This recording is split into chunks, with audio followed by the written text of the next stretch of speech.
संस्कृति गंगा के तट होते होते दूर दूर तक देशों में गए, भारत की संस्कृति और सभ्यता की वहाँ स्थापना किया। तो वो विजातीय थे, उन्हें संस्कृत आता नहीं था, तो उन लोगों के लिए उन्होंने शिवलिंग के अभिषेक के लिए ओम हरिये नमः का प्रतीक रूप में धतूरे के पुष्प अर्पण करने की परंपरा चलाई। यह धतूरा किस प्रकार से आपके ओम हरिये नमः को प्रस्तुत करता है, मंत्र को प्रस्तुत करता है, देखिए थे इस डायग्राम के माध्यम से, इस रेखा चित्र के माध्यम से। पुंकेसर जो है आपके उकार का प्रतिनिधित्व करता है। आप के पास अभी सबसे अंदर सभ्यता की वर्णमाला का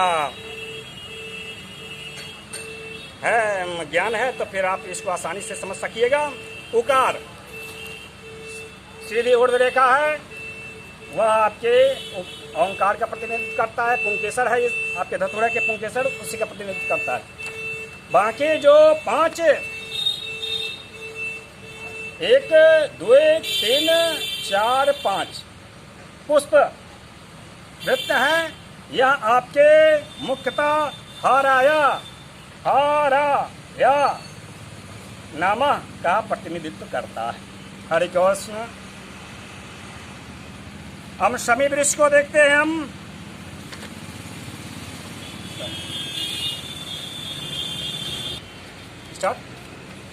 शमी का जो पत्र है आपके शनिचर देवता को दिया है।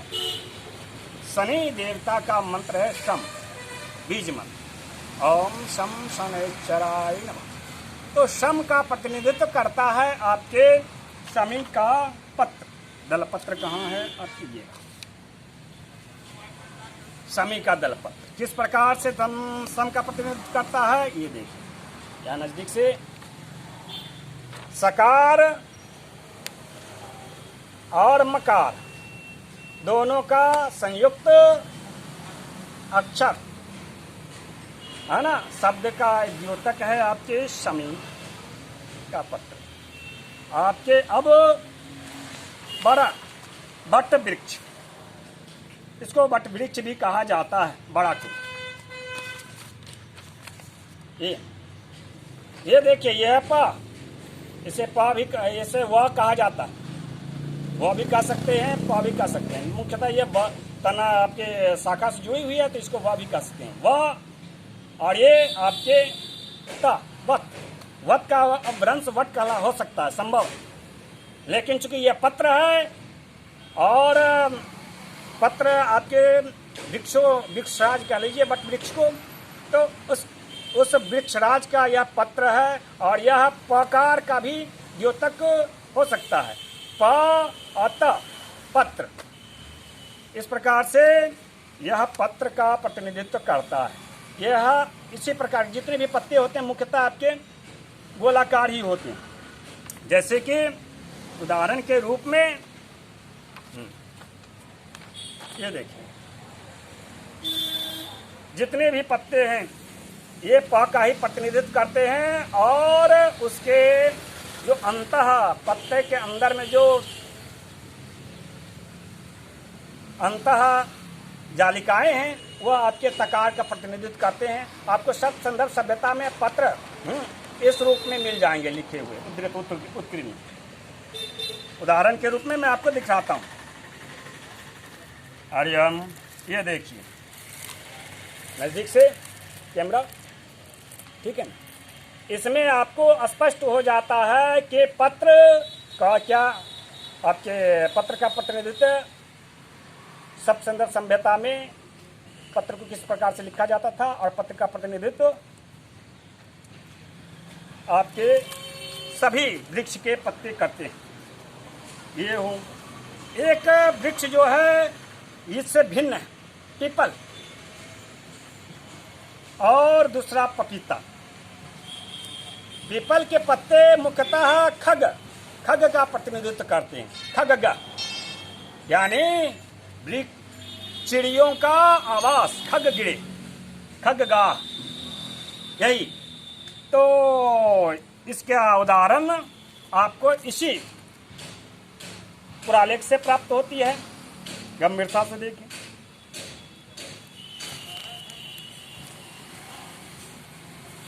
किस प्रकार से यह प्रतिनिधित्व करता है खग्गा, ये देख।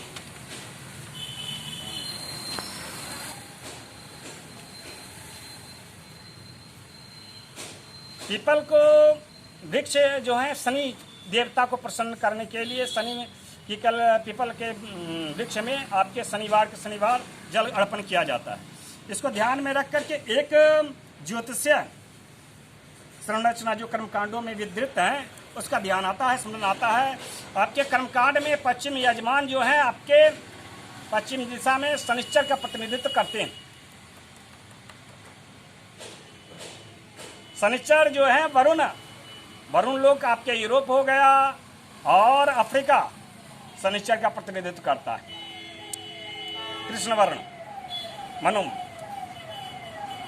और शुक्राचार्य आपके कहा गया, शुक्राचार्य की जो भूमि है वह अरब देश है। तो ये कर्मकांडी व्यवस्था का अनुरूप ही भारत का अभी मैंने जैसा पिछले किसी वीडियो में बताया था कि भारत आध्यात्मिक रूप से पाश्चात्य संस्कृति का गुलाम कल युग में बन गया है और इसका लिए हम लोग युग निर्माण अभियान चला रहे हैं। उसका प्रमाण है यह, स्वर्ग की सत्ता भी शनिश्चर के भ्राता सावरणी मनवंतर काल है यह, आप शनिश्चर के भ्राता हैं आपके, उसके ही अधीन है, उसी के माध्यम से संचालित हो रहा है कलयुग। तो यदि आपको चाहिए सतयुग की और द्वापर की और यानी कि जो कलमश है पाश्चात्य संस्कृति का, भारत के ऊपर से जो पाप पाश्चात्य संस्कृति थोप रही है आध्यात्मिक, अपने मन बुद्धि अहंकार के द्वारा पाश्चात्य जगत भारत को नियंत्रित किए हुए है। हम लोग जो भी एक तरह से देवता के पद पे वही लोग प्रतिष्ठित हैं, तो उसको स्वर्ग की सत्ता से बहिष्कृत करने के लिए हम लोग को नव ग्रह मंडल तालिका जो है इसमें कुछ परिमार्जन किया है, उसको आप स्वीकारेंगे। आज तो यही है कि आप पीपल के वृक्ष जो है आपके पूजा जो कर रहे हैं वो उन्हीं को संतुष्ट करने के लिए। जय जय श्री हरि।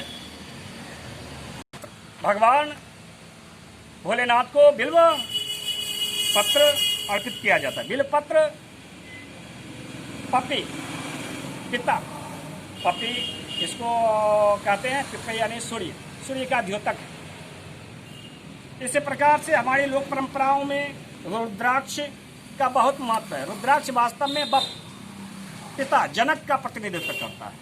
भगवान रुद्र जो हैं आद्य गुरु माने जाते हैं, आद्य गुरु हैं, इसीलिए तो हम लोग शिवलिंग पे जलाभिषेक करते हैं।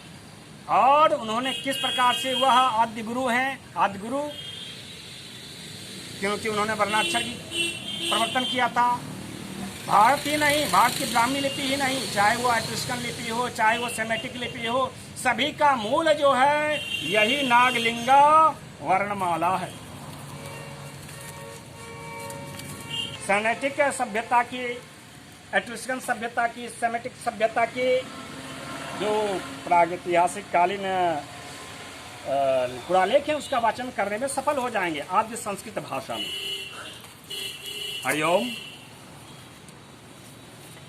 कुछ उदाहरण देता हूं। ये आपके पितरों को इसी मंत्र के द्वारा यूरोपियन प्रागैतिहासिक कालीन यूरोपियन वरुण लोग वासे अर्घ्य अर्पण करते थे।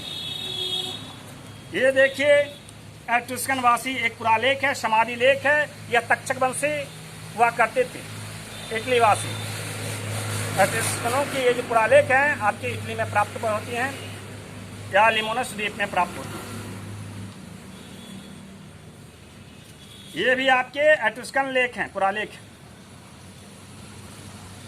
एट्रुस्कनों के सबसे प्राचीन आद्य संस्कृत भाषा में पुरालेख। ये हित्य सभ्यता संस्कृति के आद्य संस्कृत पुरालेख।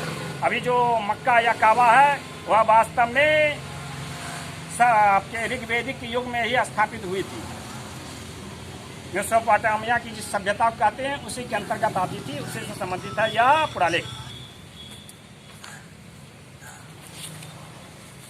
ये आपके सब संदर्भ सभ्यता के मंत्र, अभी हम लोग जो दुर्गा या श्री मंत्र का स्वरूप है यह, उसी का इसमें दर्शाया गया है।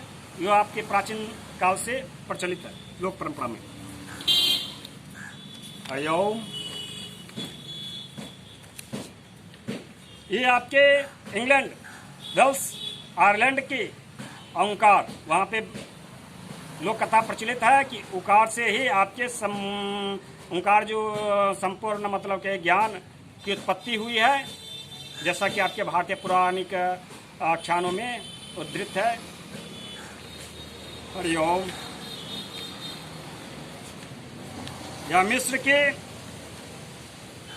हायरोग्लिफिक लिपि 3033 ईसा पूर्व की पुरालेख है ये, जिसे भी आप आदि संस्कृत भाषा में और नागलिंगा लिपि के माध्यम से पढ़ सकते हैं। इसका मैं पाठ वाचन कर चुका हूँ।